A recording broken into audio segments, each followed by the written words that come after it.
వస్తే దూకుడు దానంతటా అదే వస్తుంది. ప్రస్తుతం కాంగ్రెస్ పార్టీలో అదే జరుగుతోంది.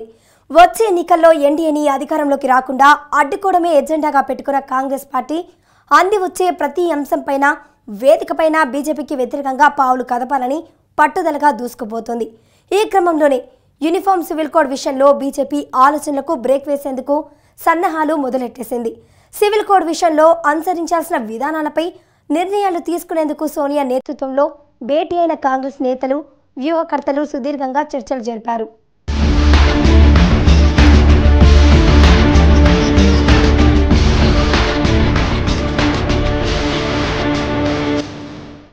ఉమ్మడి పౌర స్మృతిపై అనుసరించాల్సిన వ్యూహంపై చర్చించేందుకు కాంగ్రెస్ పార్లమెంటరీ స్ట్రాటజీ గ్రూప్ సమావేశమైంది. ఏఐసీసీ మాజీ అధ్యక్షురాలు సోనియా గాంధీ అధ్యక్షతన 10 జన్పథ్లో జరిగిన ఈ భేటీకి పార్టీ కీలక నేతలు హాజరయ్యారు. ఉమ్మడి పౌర స్మృతిపై పార్లమెంటరీ స్థాయి సంఘం జూలై 3న సమావేశం కానున్న నేపథ్యంలో పార్టీ ఎలాంటి వైఖరి తీసుకోవాలనే అంశంపై చర్చించారు. వర్షాకాల సమావేశాల్లో యూనిఫామ్ సివిల్ కోడ్ బిల్లు పార్లమెంట్లో ప్రవేశపెట్టేందుకు కసరత్తులు చేస్తోంది మోదీ సర్కార్. ఎట్టి పరిస్థితుల్లోనూ ఈ బిల్లు ఆమోదం పొందకుండా అడ్డుకోవాలన్నది కాంగ్రెస్ ఆలోచన.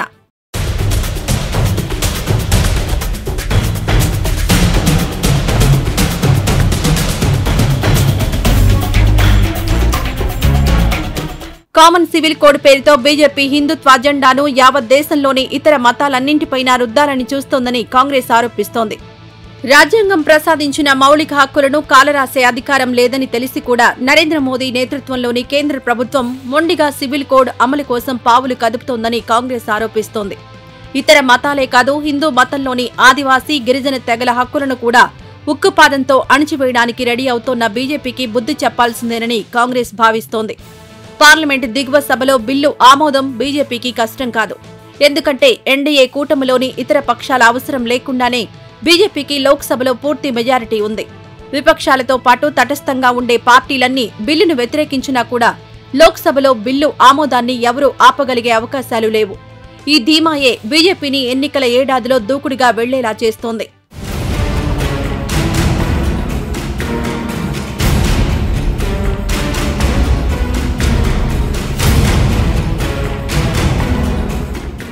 ఇక ఎగువ సభలో మాత్రం బీజేపీకి ఎదురుగాలి తప్పదు. రాజ్యసభలో బీజేపీకి మెజారిటీ లేదు.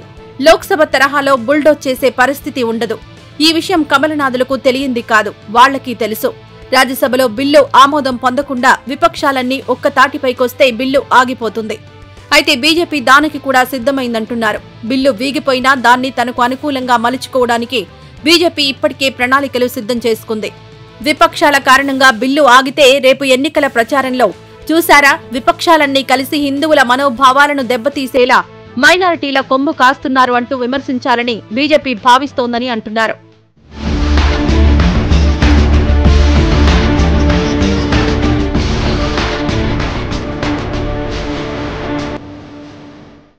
బీజేపీకి నిజంగా కావాల్సింది బిల్లు ఆమోదం పొందడం కాదు, సివిల్ కోడ్ను పకడ్బందీగా అమలు చేయడమూ కాదు. కోడ్ను అడ్డు పెట్టుకుని మెజారిటీ హిందువుల్లో మార్కులు కొట్టేయాలన్నదే బీజేపీ ఆలోచనగా చెబుతున్నారు. సివిల్ కోడ్ బిల్లును వ్యతిరేకించే వాళ్లంతా 20% లోపే ఉంటారని కమలనాథుల అంచనా. మైనారిటీ మతాలు, ఆదివాసీ, గిరిజన తెగలకు మద్దతు తెలిపే వామపక్ష పార్టీలు, ప్రజా సంఘాలు, కొన్ని రాజకీయ పార్టీలన్నింటినీ కలుపుకున్నా కూడా ఆ 20% లోపు ఓట్లపైనే ప్రభావం చూపుతారన్నది బీజేపీ వాదన. మిగతా 80% ఓటర్లలో విపక్షాలపై వ్యతిరేకత పెంచేలా చూడగలిగితే 2024లోనూ అధికారంలోకి వచ్చేయడం ఖాయమని బీజేపీ లెక్కలు వేసుకుంటోంది.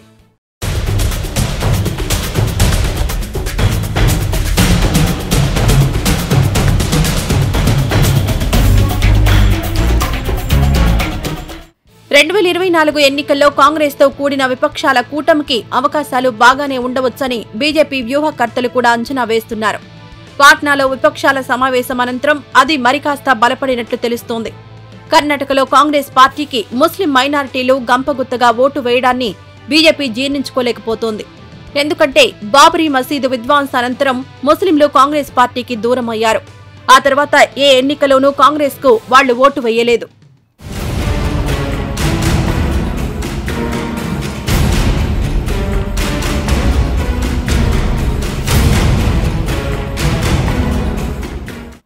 కాంగ్రెస్ కు ప్రత్యామ్నాయంగా వివిధ జాతీయ, ప్రాంతీయ పార్టీల వైపు మొగ్గు చూపడం మొదలుపెట్టారు.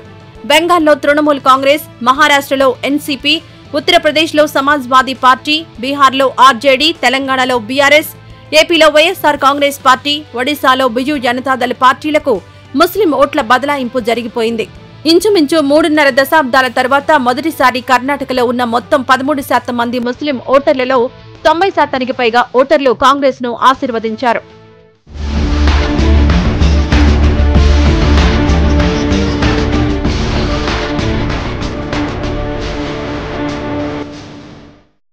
ఇంతకాలం ముస్లిం ఓటర్ల మద్దతు లేని కాంగ్రెస్ తనకు పోటీయే కాదని ధీమాగా ఉన్న బీజేపీకి ఇప్పుడు కంగారు మొదలైంది.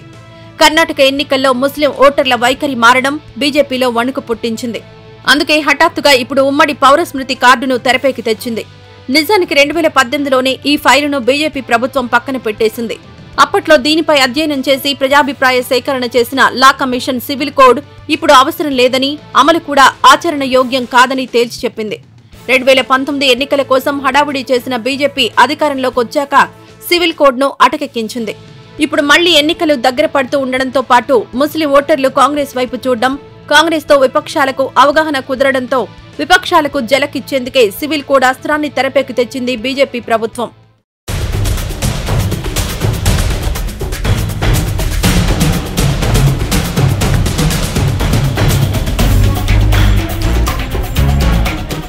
విపక్షాలన్నీ మైనారిటీ ముస్లింలకు అండగా నిలుస్తున్నారని ప్రచారం చేయడం ద్వారా బీజేపీ పట్ల వ్యతిరేకతతో ఉన్న హిందువుల ఓట్లను కూడా కొల్లగొట్టవచ్చన్నది బీజేపీ వ్యూహకర్తల ఆలోచనగా చెబుతున్నారు. బీజేపీ వ్యూహాన్ని పసిగట్టారు కాబట్టి కాంగ్రెస్ వ్యూహకర్తలు కూడా అప్రమత్తమయ్యారు. ఎట్టి పరిస్థితుల్లోనూ బీజేపీ మత కార్డును అడ్డుకోవాలన్న కసితో ఉంది కాంగ్రెస్ పార్టీ. అందుకే సోనియా గాంధీ నాయకత్వంలో పార్టీ సీనియర్లు భేటీ అయ్యారు. పార్లమెంట్లో సివిల్ కోడ్ బిల్లును తాము వ్యతిరేకించడమే కాకుండా భావ సారూప్యత కలిగిన విపక్షాలను కూడా తమ దారిలోకి తీసుకురావడంతో పాటు తటస్థుల్లోనూ బిల్లు ఎంత ప్రమాదకరమైందో చెప్పి వారిని కూడా కేంద్రం ప్రవేశపెట్టే బిల్లును వ్యతిరేకించేలా చేయాలని నిర్ణయించారు.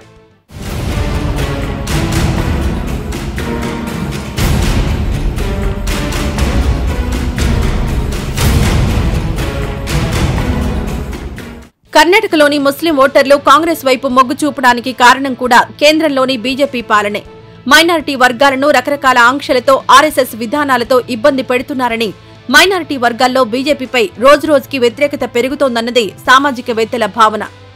పుండు మీద కారం చల్లినట్లు అసలే బీజేపీ అంటేనే భయపడిపోతున్న ముస్లింలపైకి కామన్ సివిల్ కోడ్ అస్త్రాన్ని సంధించాలని చూస్తోంది బీజేపీ. ఇది ఒక విధంగా కాంగ్రెస్ కు అడ్వాంటేజ్ గా మారే అవకాశాలున్నాయంటున్నారు. ఇప్పుడు దేశవ్యాప్తంగా ఉన్న ముస్లింలకు బాబ్రీ మసీదు కన్నా పెద్ద అంశంగా ఉమ్మడి పౌరస్మృతి కనబడ్డం ఖాయమంటున్నారు ముస్లిం మేధావులు. हम ये समझते हैं कि फिरकापरस्त लोगों की तरफ से ये एक मसला है जो सियासी मसला है, इसकी कोई वास्तविकता नहीं है। वो इस वोट को हिंदू मुसलमान को अलग अलग करना चाहते हैं और जो काम आज तक नहीं हुआ वो ये लोगों को बताना चाहते हैं कि जो काम मुसलमान के खिलाफ मुल्क की आज़ादी के बाद से आज तक किसी गवर्नमेंट ने नहीं किया था, हमने मुसलमान को वो चोट लगा दी. అందుకే ఇటు మైనారిటీ మతాలకు అండగా ఉంటూ మరోవైపు బీజేపీ పట్ల వ్యతిరేకంగా ఉన్న హిందువులను ఆకర్షించడానికి ఏం చెయ్యాలో ప్రణాళికలు సిద్ధం చేసుకుంటోంది కాంగ్రెస్. 9 ఏళ్ల పాటు అధికారానికి దూరంగా ఉన్న కాంగ్రెస్ పార్టీ వచ్చే ఎన్నికల్లోనూ అధికారంలోకి రాలేకపోతే ఆ పార్టీ తీవ్ర సంక్షోభంలో కూరుకుపోవడం ఖాయం. అది కాంగ్రెస్కే కాదు, దేశానికి కూడా మంచిది కాదంటున్నారు మేధావులు.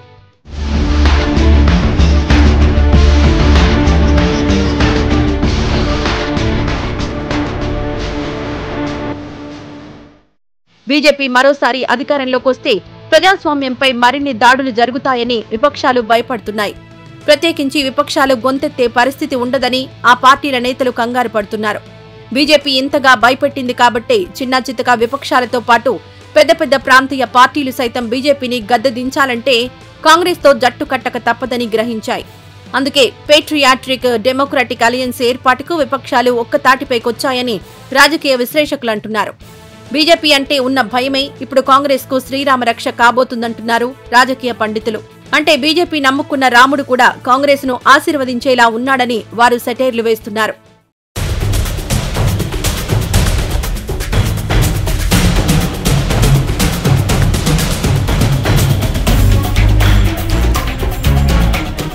ఇవి వాటి ఇదంటి సంగతి విశేషాలు. మరో ఎపిసోడ్లో మళ్ళీ కలుద్దాం. అంతవరకు సెలవు. నమస్తే.